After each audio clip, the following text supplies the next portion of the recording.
Welcome to This Explainer. Today, we're unpacking a really fascinating, but honestly, deeply urgent situation. We're breaking down the eThekwini municipality's critical infrastructure crisis and analyzing their incredibly ambitious, multi-billion rand strategic roadmap to recover from it. Okay, let's jump right into this because the numbers we're about to look at are absolutely staggering. Picture this for a second.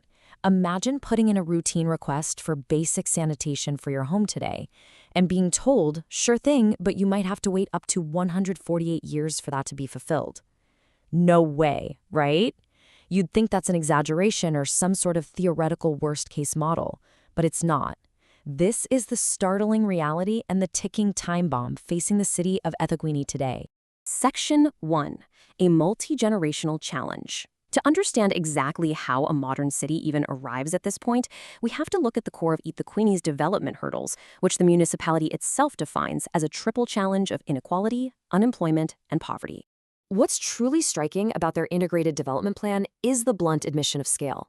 Because of deep historical underinvestment, current funding levels mean that fixing these massive municipal backlogs isn't just a short-term project anymore. It is quite literally a task that will span multiple generations. We're not talking about a quick fix over a 5-year political term. We are talking about a timeline that spans the lifespan of your kids and your kids' kids. Section 2. The century-long waiting list. Let's actually look at the exact numbers and timelines for these basic municipal services to really grasp the scale of the crisis. The data on the ground is just wild. Take housing, for instance. There's a combined demand for 496,000 dwellings. Using conventional delivery methods, addressing that single demand will take over 90 years. Or take water, a backlog of 187,790 consumer units. At current delivery rates, wiping out that specific backlog could take up to 94 years. We're talking about a century of waiting for the most fundamental pillars of modern urban life. But the most extreme timeline, like we touched on earlier, belongs to sanitation. There are 296,133 units backlogged. So if a house is built or requested today and put at the back of that line, they might not receive formal plumbing until the year 2170. It really forces you to ask, how on earth did the queue get this incredibly long? Section 3. The perfect urban storm. What exactly is preventing the city from resolving these waiting lists quickly? I mean, why can't they just build faster? Well, it's a perfect storm of systemic issues, all colliding at once. First, the city is dealing with historical spatial fragmentation. Basically, the sheer sprawling nature of the region makes extending bulk services to new locations prohibitively expensive. Add to that severe financial constraints. Because there's a high rate of poverty, a massive chunk of households simply cannot pay for services. This skyrockets the demand for free basic services and completely chokes the city's revenue stream.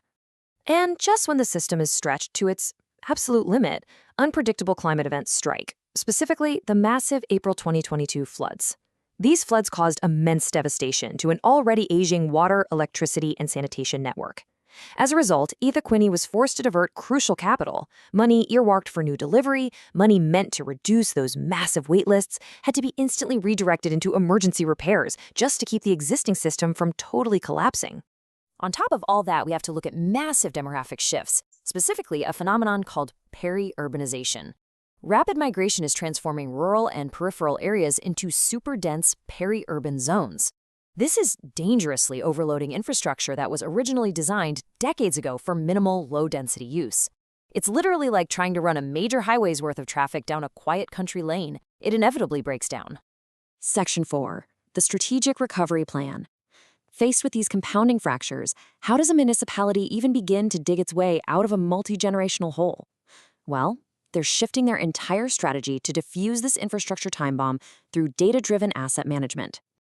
The big takeaway here is a massive paradigm shift. The city is officially throwing out the old reactive mode of operation, that whole mindset of just fixing things after they break or after a natural disaster hits. Instead, they're moving toward proactive life cycle management. They are utilizing highly technical, data-driven frameworks like the city's infrastructure delivery and management system, alongside a strategic asset management plan. Basically, it's about knowing exactly what assets you have, what condition they're in, and fixing them before they fail. This proactive approach is entirely grounded in a comprehensive 10-year needs analysis. And let me tell you, that analysis reveals a staggering financial requirement. We're looking at a massive required investment of 97 billion rand over the next decade just to stabilize and advance the city's infrastructure. Now, you might assume the biggest chunk of that 97 billion rand is for fixing the past mistakes, right? Actually, no. What's fascinating is that managing future growth demands the largest slice of the pie at 52 billion rand. That is exactly double the 26 billion rand required to fix the historical backlogs. The remaining 19 billion is needed just to renew existing assets. It just goes to show how relentless urban growth is. The city has to spend twice as much preparing for tomorrow as it does fixing yesterday. Because we've clearly seen that full, conventional housing can't be delivered instantly to everyone. I mean, remember those 90 to 148-year wait lists? The city is getting realistic. They are prioritizing what they call incremental services for informal settlements. This is a step-by-step approach to restore basic human dignity, today, not a century from now. Step 1, install communal ablution blocks for sanitation. Step 2, build basic navigable road networks. Step 3, establish safe, reliable electricity connections. Section 5. The cost of survival. The absolute most crucial point here is understanding the ultimate stakes if this strategic recovery plan fails to materialize. The Integrated Development Plan really doesn't mince words about this. It explicitly warns that infrastructure failure is no longer just some operational headache for the Public Works Department. It is officially classified as one of the absolute top strategic risks to the very survival and functionality of eThekwini's. Without this massive 97 billion rand intervention, the city faces a devastating downward spiral. We are looking at permanently reduced service delivery levels. We're looking at exponentially skyrocketing maintenance costs because emergency repairs are always vastly more expensive than planned maintenance. And perhaps most dangerously, a severe decline in investment attractiveness. If businesses can't rely on water, power, and roads, they leave. And when they leave, the revenue needed to fix the problem leaves right alongside them. Which leaves us with one final, super urgent thought to ponder as we wrap up this explainer.